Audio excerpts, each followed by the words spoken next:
UN inspectors braved artillery shelling and sniper bullets to reach a town in the suburbs of Damascus that was allegedly exposed to a deadly chemical weapons attack last week. On Monday, the 11-member team of chemical arms experts toured a field hospital in Mouaddamiyah and interviewed about 20 injured people who, 6 days after the purported attack on August 21, said they continued to suffer from blurred vision, shivering and lethargy. More than 100 people who were exposed to the chemical weapons remain in hospitals across Mouaddamiyah, but the UN investigators could not see them because they said they didn't have enough time. Adnan al Sheikh, a 31-year-old sports teacher who accompanied the inspectors, told Al Jazeera. They were delayed by about 3 hours on the road from Damascus to Mouaddamiyah, a 45-kilometers trip. More than 355 people were reportedly killed and over 3,000 injured in the alleged chemical weapons attack on Mouaddamiyah in the eastern Ghouta region. Soon after the attack, footage emerged of lifeless bodies on the ground, and of residents shaking and foaming at the mouth at the field hospital. The UN team collected blood samples and clothing parts from the wounded, as well as soil samples from the ground near where the rockets allegedly hit. Obstacles to investigation. Both U.S. Secretary of State John Kerry and UK Foreign Secretary William Hague warned that evidence could have been tampered with, degraded or destroyed in the 6 days since the attack. Washington and London blamed the Syrian government for not giving access to UN investigators promptly after the killings. As the rockets traveled, we could hear a strong whistling sound that we had never heard before. Zakaria, Mouaddamiyah resident. Syrian Foreign Minister Walid al-Muallim, however, on Tuesday said his government reacted in a timely fashion to the request for the UN to enter the sites of the reported chemical weapons use. In any case, experts say that it would not be too late to detect the presence of sarin,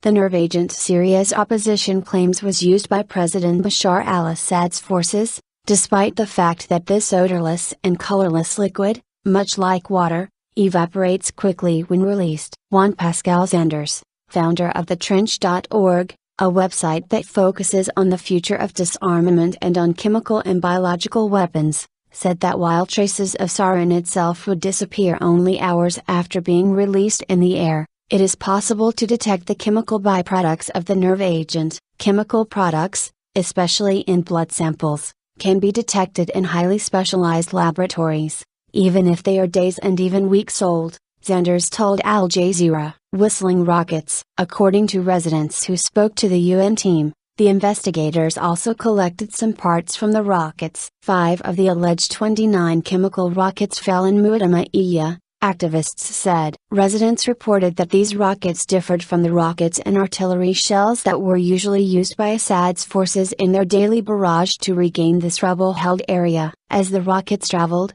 we could hear a strong whistling sound that we had never heard before. And when they fell on the ground, they did not fragment the way rockets usually do, said Zakaria, a 27-year-old translator who was also with the investigators. There were also holes in the rocket shells and the inspectors saw that. So taking samples from the rockets should hopefully help. A Syrian chemical weapons scientist who had previously worked for the country's chemical weapons program said the rockets did not splinter because the regime adopted an aerosol system, where rockets vent out the chemical agent as they travel, as opposed to releasing the chemicals upon explosion. The whistling sound the residents heard was the sound of the air being released, he said. The scientist, who spoke to Al Jazeera on condition of anonymity, said it is possible to determine what chemical agents were used in these rockets even days after the attack, by examining the surface of the rocket part in specialized laboratories. Who is responsible? There are many indications that something very serious happened on August 21,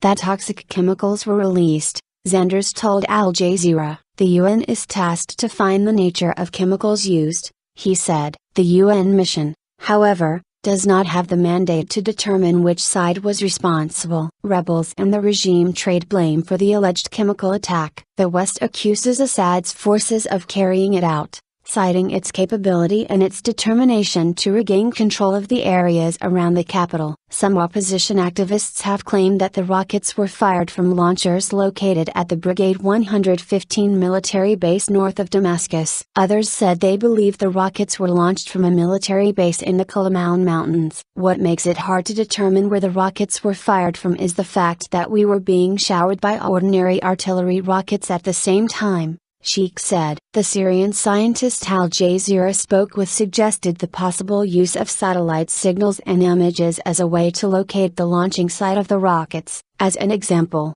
he said that in December 2012, the U.S. Army was able to confirm the launch of 4 short-range Scud missiles from Damascus by intercepting satellite signals. But using this method depends on the possibility of a satellite passing over the area during that specific period, Susan Wolfenbarger, a senior researcher at the American Association for the Advancement of Science, AS, said. It also depends on the impact the rockets had on the ground. Previously, the AS had been able to trace the origin of the shells that fell during the conflict in Sri Lanka, by measuring the angle of the impact that was clearly visible in satellite imagery. This may not be as easy in the case of the latest attack. The continuous shelling on the suburbs of Damascus by Syrian regime forces during and after the alleged chemical attack makes it difficult to identify the craters created by the rockets in question. The decision as to who carried out the attack will be a political one. The UN will present the facts and their findings,